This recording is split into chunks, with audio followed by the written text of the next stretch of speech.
Here with me now, our congressional power panel stars in this entire saga. Lee Zeldin of the House Foreign Affairs Committee, Matt Gaetz, his fiery speech the other day in the House Judiciary Committee, House Minority Whip Steve Scalise. Congressman Zeldin, let's start with you. The Democrats are lost in the wilderness, clearly, as we pointed out in the angle. But isn't the damage done, if you're thinking of just what's happened to the president and his family, his legacy, it was a smear and run job? Yeah, absolutely. I think that a lot of the damage is actually done on the Democrats. I mean, they're going to feel that when they get to the polls next November. And I'm sure that a lot of those House Democrats who had their arms twisted by Speaker Pelosi and others in order to vote for these articles in these Trump districts, they were sent to Washington to work with the president, not to impeach him. I think the damage has been done to them, and many of them are not going to be here to serve with us in January of 2020. But you get my point. It's like, as I said in the angle, it's like tantamount to a prosecutor. Yes. Saying, right. Having a big press conference saying, you know, I'm going to charge him with, robbery, armed robbery. Yeah, and you're not. And then you never bring the case. Well, it's also part of the pattern, Laura, because remember, first they had to hide the evidence in the bunker of the basement. Then they had to release selected excerpts out of context of the transcripts. And then when they actually had live witnesses before the American people, the polling immediately inverted on impeachment. Independents started turning against it. They lost intensity even among Democrats, and Republicans certainly saw it for the sham that it was. So now, facing a real trial where a full complement of witnesses would be called, Democrats are trying to cut and run on their own impeachment because they see that it is a failure. I mean, this is why our system doesn't allow this in a legal context. You can't announce charging someone and then just say, I don't know if I'm going to bring the case. Well, remember when Jim Comey did this to Hillary Clinton, Democrats acted like it was a human rights violation. A non-indictment. Excellent point. Now they're doing it to Donald Trump. Non-indictment, indictment of Hillary, and now here we have it again. Right. Congressman Scalise, they made a big point of this is a prayerful time, this is solemn, serious, grave, all wearing black. And then this video from Congresswoman Tlaib surfaced, walking to impeachment. Hey everyone, I am on my way to the United States House floor to impeach President Trump. On behalf of my incredible district, 13 districts strong, let's do this. Reaction.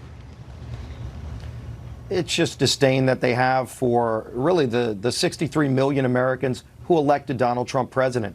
All of those hard men and women who have been forgotten by Washington. And it's the arrogance of these liberal elites who walked into Washington not to make lives better and lower drug prices and fix problems. They had a political vendetta. They didn't agree with the results of the 2016 election, and they were hell-bent on impeaching the president. Over 100, Laura, over 100 Democrats voted to impeach the president prior to the Zelensky phone call. It was never about a crime. There was no crime. That's just fake. Which is why Pelosi is acting out right now. Yeah, There's we have nothing fake to news. impeach him on. It was an impeachment in search of a crime. And now I think they're seeing the backlash. The country is revolting against what they just did. It's going to be a scar on Nancy Pelosi's legacy as Speaker. Yeah, I was going to say fake news, fake impeachment. Congressman Gaetz, the media fanned the flames during the impeachment push. The Washington Post reporter, CNN analyst Rachel Bade showed her true colors last night. She tweeted an image of herself and 4 colleagues from the Post with the caption, "Merry Impeachmas" from the WAPO team. Congressman Gaetz, do you believe this was the real collusion was always between the media, the resistance media, and the Democrats? Oh, the media benefited off of the lies, and then they peddled those lies throughout this process. My problem isn't that Rachel Bade was celebrating impeachment. My problem is that she pretended to cover it fairly during the process. Even during the hearings, Rachel Bade was tweeting defamatory and false things about me as I was presenting our evidence. And so I think that you've really seen the mainstream media transition from reporting the facts to advocacy journalism, and I think that Rachel Bade has been exposed as an advocacy journalist. President Trump spoke today in the Oval Office about what's happening in the coming weeks. Congressman Zeldin, he certainly seems like he's itching for a fight. Watch. It doesn't feel like impeachment. And you know what? It's a phony deal.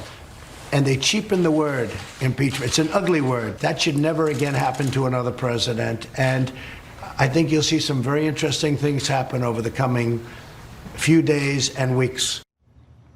What, you know what he's hinting at there, Congressman Zeldin? You're close to the wall. Both of you are. I want some info here. What is he hinting at? It's a beautiful thing to have the facts on your side. I mean, he did nothing wrong. He provided the July 25th call transcript. We all see what it actually said. What is he hinting at? What could be coming in the coming days and weeks? I think he's talking about his White House counsel, what they might be doing, and what the next move might be in the Senate, whether or not those articles come. He has a fantastic team, but he knows that he did nothing wrong. But the full story, I mean, the Adam Schiff fairy tale, he tried writing the world's greatest parody ever written. Where's the whistleblower? Relying on 3% of the facts.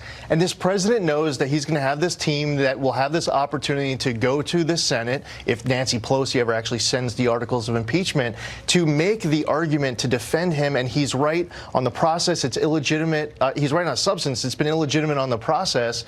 And the president's excited for the opportunity to actually have fairness. Because he was denied that in the House, though. Yeah, well, there's something else he's hinting at. I think that, we all know that. I think Zeldin knows and he's not telling us. We all know that the Ukraine endeavor was not some organic outgrowth of presidential conduct. It was really a distraction from the Russia hoax, which is the cover-up for all of the collusion that existed between the Hillary Clinton campaign, the DNC, and people outside of the United States trying to influence the election. I think that we've got major bombshells coming in the Durham investigation. Yeah. Okay, Durham. And I think the president understands that is really what the American people want to see in terms of accountability.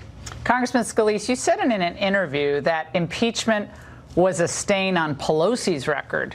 And she responded to the Washington Post, the people who were celebrating last night, saying, it's so pathetic. After they impeach somebody for having a personal indiscretion and lying about it to protect his family, they're calling this partisan? Bill Clinton lied to protect his family, Congressman? That's a nice one. He'd probably protect his own, himself from the wrath of Hillary. I don't know.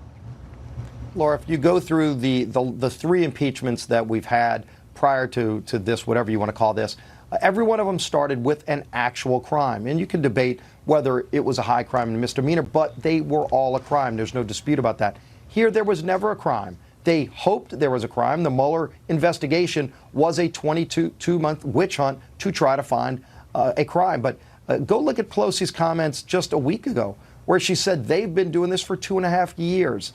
Again, I read on the House floor last night some of the things that Democrats already voted to impeach President Trump on. 2 years ago, they voted to impeach him for criticizing NFL players who kneeled for the pledge. Is that really a high crime and misdemeanor? Or as Turley, one of the Democrat witnesses who under oath testified he voted against President Trump, said the only abuse of power is what Democrats are doing, abusing their power because the president's exercising his legal rights. Maybe Adam Schiff read Article 1 and 2 of the Constitution, but maybe his version didn't have Article 3, which is the judicial branch. He forgot about that one. Yeah. They don't have a case. There was no crime. Well, I think, and it's happened after Andrew Jackson, if the House is retaken by the Republicans next year, I think we have to move to expunge this impeachment from the record. Absolutely. It has to be moved to a full expungement of this. This was a fraud perpetrated on the American public. It is. I thought I'd seen it all until I saw that every which way. No it's one like knows an impeachment in drag. The voters need to. That's a good way. Pretend, fake, impeachment, and drag. Yeah, the voters need to expunge the Democrats from this majority. I mean, the great thing about our country is they can throw them out of office in November. If they win and stay in the majority, we will have endless impeachment rolling impeachment. That's what people have to know. Imagine if it was a one-party Democratic rule. We may still Imagine next if year. AOC That's all they're about. Yeah, can't have it. We can't have. People are sick of this. They want real results. Time to be representatives of people, not roadblocks to the people. Congressman, Merry Christmas. You've all done a fabulous job. Scalise, have fun down there in Louisiana.